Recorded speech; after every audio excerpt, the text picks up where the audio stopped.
તો પાટણમાં કિંજલ રબારી પ્રેમ લગ્ન મુદ્દો ગરમાયો છે। અશોક ચૌધરીની ગાડી પર હુમલો થયો છે। તીક્ષ્ણ હથિયારો સાથે 4 લોકોએ હુમલો કર્યો છે। છૂટાછેડા પર સહીની ના પાડતા મુદ્દો ગરમાયો છે। કિંજલના પરિવારજનો દ્વારા દબાણ અપાતાનો આક્ષેપ કરવામાં આવ્યો છે।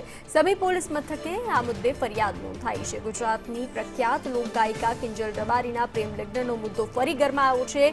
લોકગાયિકા કિંજલ રબારી અને અશોક ચૌધરીએ લગ્ન કર્યા હતા, પ્રેમ લગ્ન કર્યા હતા।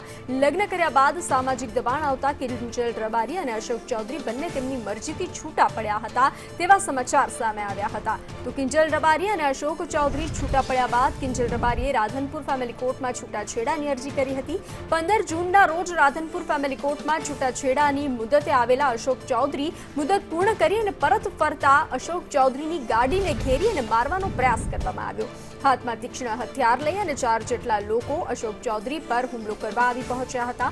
અશોક ચૌધરીએ કિંજલ રબારી સાથે કરેલા પ્રેમ લગ્ન મુદ્દે છૂટાછેડાના કાગળ પર સહી કરવાની મનાઈ કરવામાં આવતા મુદ્દો ગરમાયો છે। કિંજલ રબારી સાથે છૂટાછેડા લેવા માટે કિંજલ રબારીના પરિવારજનો દ્વારા અશોક ચૌધરી પર અવારનવાર કરવામાં આવતું દબાણ, હુમલાનો પ્રયાસ કરવામાં આવતા અશોક ચૌધરીએ સમી પોલીસ સ્ટેશને 4 લોકો સામે ફરિયાદ નોંધાવી છે।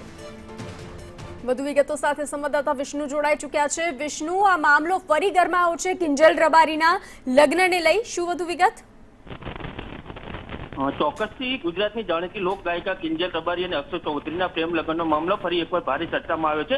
2021માં અશોક ચૌધરી અને કિંજલ રબારી સાથે અભ્યાસ કરતા હતા ત્યારે એકબીજાના પરિચયમાં આવ્યા હતા અને એકબીજા સાથે પ્રેમ હોવાથી કિંજલ અને અશોક ચૌધરીએ 2024માં પંચમહાલ જિલ્લાના એક ગ્રામ પંચાયતમાં જઈને લગ્ન કરી લીધા। ત્યારબાદ 2026ના માર્ચ મહિનામાં કિંજલ રબારી અને અશોક ચૌધરી દ્વારા ભાગી ગયા હતા। ત્યારબાદ તેઓને બંનેના સમાજમાં ભારે તણાવ આવતા સામાજિક દબાણના કારણે એકબીજાને અમદાવાદથી ખાતેથી અલગ કરવામાં આવ્યા હતા। ત્યારબાદ કિંજલ રબારી ઘરે ફરજ ફર્યા બાદ પોતાની મરજીથી ઘરે રહેવા માંગતો હોય છે તેઓ દ્વારા એક રાધનપુર નામદાર ફેમિલી કોર્ટમાં વિવિધ રીતે છૂટાછેડા માટે એક અરજી કરવામાં આવી હતી, પરંતુ 15 જૂનના રોજ આ કેસની મુદત હોવાથી અશોક ચૌધરી રાધનપુર કોર્ટમાં હાજર રહ્યા હતા, પરંતુ મુદત પૂરી કરીને જ્યારે તેઓ પોતાની ગાડીમાં પરત ફરી રહ્યા હતા ત્યારે 4 જેટલા અજાણ્યા શખ્સો હાથમાં તીક્ષ્ણ હથિયારો સાથે તેઓની ગાડીને ઘેરી લીધી હતી અને જેને જાન લેવા હુમલો કરવાનો પ્રયાસ કરવામાં આવ્યો। ત્યારે સૌથી મહત્વની વાત છે કે અશોક ચૌધરી પર કિંજલ રબારીના પરિવારજનો દ્વારા અવારનવાર છૂટાછેડાના કાગળો પર સહી કરવા માટે દબાણ કરવામાં આવતું હતું, પરંતુ અશોક ચૌધરીએ કાગળો પર સહી કરવાની સ્પષ્ટ મનાઈ ફરમાવતા આ વિવાદ ઉગ્ર બન્યો હતો। તેમના પર હુમલાનો પ્રયાસ કરવામાં હોવાનો આક્ષેપ કરવામાં આવ્યો। ત્યારે આમ સમગ્ર ઘટના બાદ અશોક ચૌધરીએ તાત્કાલિક